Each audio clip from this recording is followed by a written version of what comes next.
எங்களோடு நாடாளுமன்ற உறுப்பினர், சட்டமன்ற உறுப்பினர், மேயர், அநேகமாக திமுகவில் இருக்கிற அத்தனை நிர்வாகிகளும் இங்கே வந்திருக்கிறார்கள்.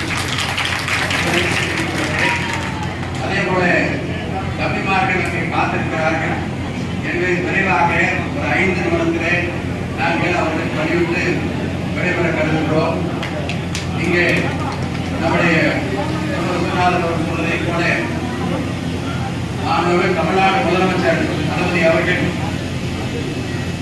நம்முடைய குணாளன் நாடார் அவர்களுக்கு ஒரு மிகப்பெரிய மரியாதையை செய்கிற அளவிற்கு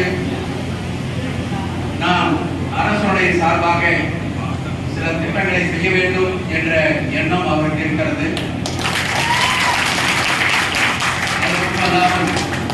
உங்களை நான் கேட்டுக்கொள்வது, இந்த சமுதாயம் என்பது குணாளன் நாடார் என்பவர் பொதுவாக இந்த நாட்டுக்காக தன்னை அர்ப்பணித்து தன்னுடைய உயிரை விட்ட ஒரு பெருமகனார்.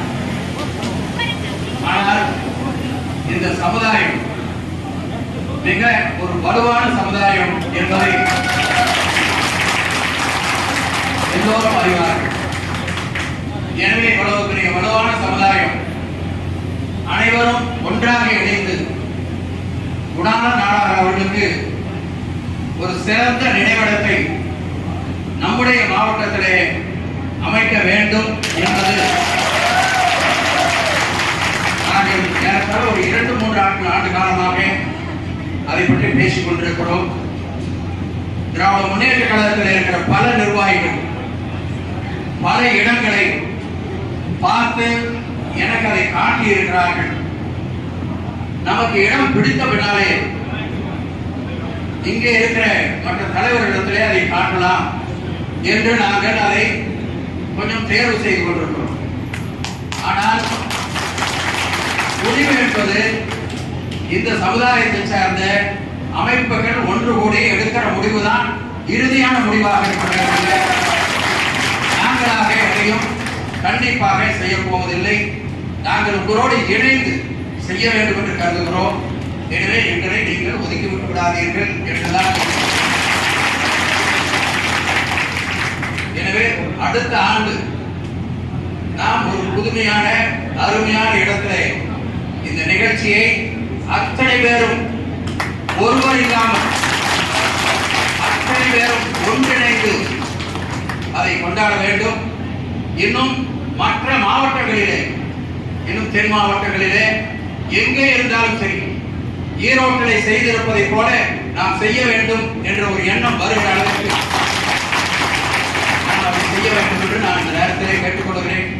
அதுதான் நாம் மாவீரன் குணாளன் நாடாருக்கு நாம் செலுத்துகிற மிகப்பெரிய மரியாதையாக இருக்கும் என்று நான் நம்புகிறேன். இன்றைக்கு காலையிலே தீரன் சின்னமலை அவருடைய அந்த நினைவிடம், அதுவும் 219, அதே போல இங்கே 219. இது எதற்காக சொல்லுகிறேன் என்று சொன்னால், எவ்வளவு இணக்கமாக இந்த நாட்டை காப்பாற்றி இருக்கிறார்கள் என்பதற்கு இதுவெல்லாம் அடையாளம். அந்த இணக்கத்தை நாம் உறுதிப்படுத்த வேண்டும், நாம் அதை செயல்படுத்த வேண்டும். எனவே மிகப்பெரிய ஒரு மணிமண்டபத்தை நாம் கட்டுவதற்கான நடவடிக்கை எடுக்க வேண்டும்.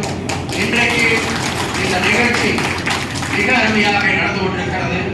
அந்த நிகழ்ச்சியும் அருமையாகத்தான் நடந்தது. எனவே இந்த நிகழ்ச்சி நடந்த பின்னாலே பிரமாதமாக நடத்திவிட்டோம் என்று தூங்கிவிடக் கூடாது என்பதற்காக நாம் பணியாற்ற வேண்டும் என்று நேரத்தில் நான் கேட்டுக்கொள்ள விரும்புகிறேன்.